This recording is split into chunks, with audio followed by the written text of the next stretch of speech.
आपण पाहणार आहोत खूपच धमाल आणि कमाल अशी मज्जा येणार आहे. कारण आत्ता फायनली समरची जबरदस्त एंट्री झाली आणि आत्तापर्यंत जो अंशुमन मोकाट फिरत होता त्याला कुणाचाही धाक नव्हता. इकडे बिचारी स्वानंदीला तिला तर तो अजिबातच घाबरत नव्हता. कसंही तिला उलटसुलट बोलायचा, पण जरासा तरी का होईना आपण समरला घाबरतोय. त्यामुळे चांगलेच अंशुमनची इथे बोलती बंद होणार आहे. आणि इथे सुष्मिता, आता प्रेक्षकांनो सुष्मिताला मात्र या स्वानंदीच्या विरोधात भडकवण्याचा मल्लिकाचा पूर्ण प्रयत्न चालला आहे. आणि खरंच एवढ्या दिवसांचं नातं अगदी काही क्षणामध्ये इकडे सुष्मिता मात्र पूर्ण विसरून गेली आणि मल्लिकाच्या बोलण्यात येऊन स्वानंदीवरती नको नको ते आरोप करते, तिला काहीही बोलते, उलटसुलट बोलते, तिचा अपमान करते. प्रेक्षकांनो खरंच तुम्हाला सुष्मिताचं कॅरेक्टर आवडतंय का सध्या? आणि खरंच तिचं खूप आती होतं आहे आता. मुळात म्हणजे स्वानंदी विचारी सगळं चांगलं होण्यासाठी किती धडपडते आणि त्यातच ही सुष्मिता ती मात्र खरंच किती मठ्ठ दाखवली ना.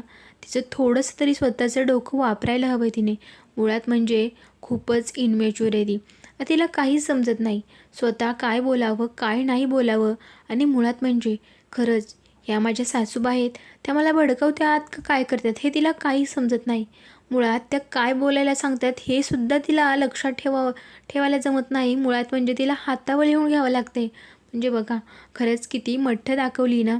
आता प्रेक्षकांनो हे मात्र सुष्मिताचं वागणं जरा अति दाखवत आहे. ह्याला कुठेतरी आवर घालायला पाहिजे. पण प्रेक्षकांनो आता मात्र समोर आल्या सुष्मिता आणि अंशुमन या दोघांची चांगलेच धाबेदन आणलेत. मुळात म्हणजे आता अर्पिता आणि घरातले वन सगळेच तिथं थांबलेले असतात, बोलणं चाललेलं असतं.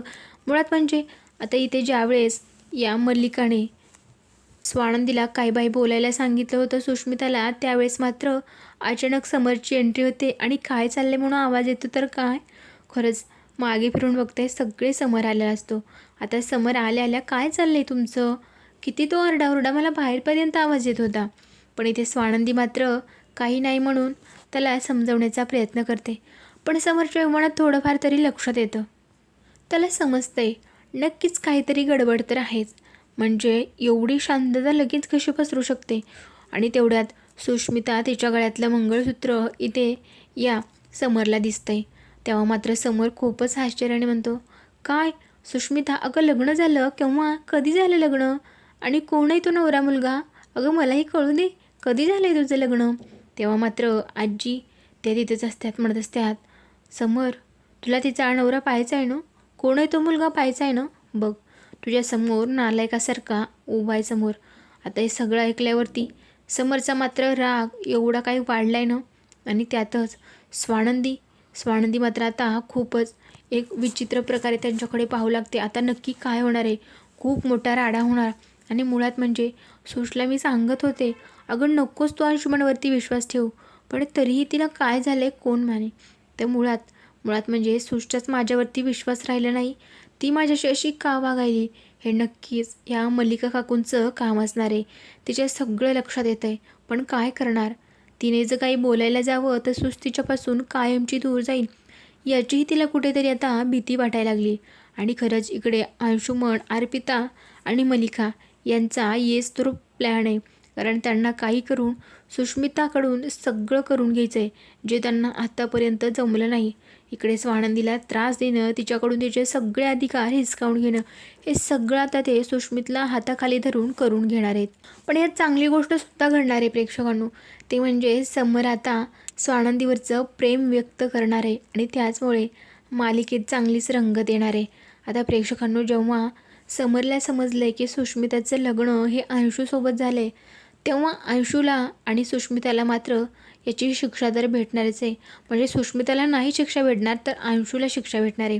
अंशुमनला मात्र चक्क घराच्या बाहेर जायला सांगितलं आहे आणि तिकडे आउट हाऊसमध्ये राहा असे सक्त त्याला वॉर्निंग दिली.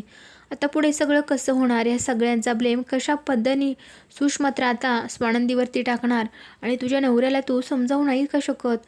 आणि मुळात म्हणजे आमचं आजच नवीन लग्न झालं आहे आणि चक्क आउट हाऊसमध्ये राहिला, खरंच अगं एवढं मोठं घर असताना असं कसं वागू शकतात. त्यामुळे दोघी बहिणींमधला दुरावा तर वाढत जाणार आहे आणि त्याचाच फायदा ही मल्लिका घेणार आहे. आता पुढे सगळं कसं होणार, काय होणार, सगळं आपण पुढे पाहणार आहोत. त्यासाठी व्हिडिओ शेवटपर्यंत पाहत राहा आणि सबस्क्राईब करायला विसरू नका. बापरे प्रेक्षकांनो, इथे मात्र आता ही मंदाकिनी खरंच हद्दच पार केली. तुम्हाला ह्या मंदाकिनीचं कॅरेक्टर आवडत नाही ना? मुळात म्हणजे खरंच तिच्या कॅरेक्टरमध्ये कधी चांगुलपणा दाखवलंच नाही. मुळात म्हणजे सतत ती कटकट, सतत काही ना काहीतरी बोलणं आणि बिचारी आदिराला सतत तिचा अपमान करणं. तिला किती सांगितलं समजावलं तरी तिला मात्र काहीच फरक पडत नाही. तिचे जे काही वागणं चाललेलं असतं ते चालूच असतं. इथे आता स्वानंदीचे बाबा, रोहन, आदिरा सगळेच तिला खूप त्रासलेत. खूप प्रचंड त्यांचा मनस्ताप होतोय. पण काय करणार, शेवटी आता घरातली एक व्यक्ती ना, आणि तिला आपण काय करू शकतो? तिचा स्वभाव बदलण्याचा कमीत कमी आपण एक प्रयत्न तर करू शकतो. पण जर समोरच्या व्यक्तीला ते समजूनच घ्यायचं नसेल तर आपण प्रयत्न करायचा तरी कसा बरं? या सगळ्यांमुळे मात्र आदिराला खूप टेन्शन आले. आता पुढे काय होणार आहे? आणि मुळात म्हणजे आई माझ्याशी असं वाईट एवढं रूडली का वागतात? मी त्यांना फक्त रिॲलिटी काय आहे हे रिॲलिटी सांगत होते, पण त्यांनी तर माझे संस्कार काय काढतात. अरे रोहू, तू बघितलंस ना आईंना नेमकं झालं आहे काय? म्हणजे खरं आहे दादा म्हणजे वागतोय तसा घरातला तो जबाबदार व्यक्ती रे, आणि त्याचे संस्कार काढत आहेत त्या, की त्यांनी संस्कार केले नाहीत म्हणून तो वाया गेला असेल. हे सगळं कसं बोलू शकताय सांग ना? म्हणजे दादाला किती कामं असतात बघितलंस ना? त्याने आत्तापर्यंत आम्हाला किती लाडाकोडात मोठं केलं आहे, सगळं तू बघितलंस, पण तरी आई असं कसं बोलू शकतात माझ्या दादाला? इथे मात्र आता रोहन समजावतो, म्हणत असतो आदिरा नकोस ना तिच्याकडे लक्ष देऊ. खरंच प्रेक्षकांनो, एक म्हणायला गेलं ना तर आदिराची सुद्धा खरंच खूप जास्त सहनशक्ती.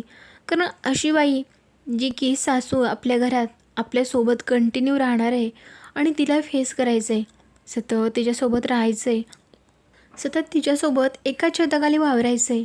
खरंच खूप मुश्किलीचं काम आहे. मुळात म्हणजे आदिराला खरंच खूप मोठा मानाचा सलामच म्हणावं लागेल. कारण अशा बाईसोबत ती राहते जिच्यासोबत एक तासही राहणं खूपच कठीण आहे. पण बिचारी आदिरा मात्र रोहनसाठी तिथे तशीच राहते, कारण तिचं रोहनवरती प्रेम आहे ना. आणि जर आपण घर सोडून गेलो रोहनला ते आवडणार नाही. आणि मुळात म्हणजे रोहन त्याच्या आईबाबांना नाही सोडू शकत. मुळात म्हणजे बाबा खूप चांगले आहेत. पण इकडे आता प्रेक्षकांनो पुढे काय होणार आहे? इकडे मंदाकिनीला स्वतःच्या सध्या तरी वागण्याचा पश्चाताप नाही, पण जेव्हा काही पश्चाताप होणार आहे ना तेव्हा मात्र पूर्णपणे वेळ निघून गेलेली असणार आहे. इकडे आता समरने आल्या अंशुमनला चांगलाच ओरडाय चालू केलं आहे. अरे काय केलेस तू? आणि सगळं काय बघतोय मी आल्या? तुला मी फक्त सांगितलं होतं 4 दिवसांचा वेळ दिलता, विचार करणं म्हटलं होतं, पण तू हे काय करून बसलास? आणि मुळात म्हणजे चिंगीचं काय आता? अरे ती तुझ्या मुलाची आई होणार आहे ना, मग तिचं काय सांग ना? आणि तू हिच्याशी लग्न करून आलास. आता ही मात्र म्हणत असते, हो खरंच समर सर, आमच्या दोघांचं एकमेकांवरती प्रेम आहे खूप दिवसापासून. पण इथे समर म्हणत असतो, अरे हो तुमचं दोघांचं प्रेम आहे एकमेकावर, मग चिंगीचं काय यात सांगा ना? चिंगीचा काय दोष आहे? तिचं काय करायचं आता? इथे मात्र आता अंशुमन खोटारडा अंशुमन आहे. तो म्हणत असतो, दादा अरे तिने स्वतःहून सांगितलं होतं की मला नाही तुझ्याशी लग्न करायचं, मग मी का आयुष्यभर असंच राहणार आहे का? मग त्यामुळे मी केलं सुशशी लग्न.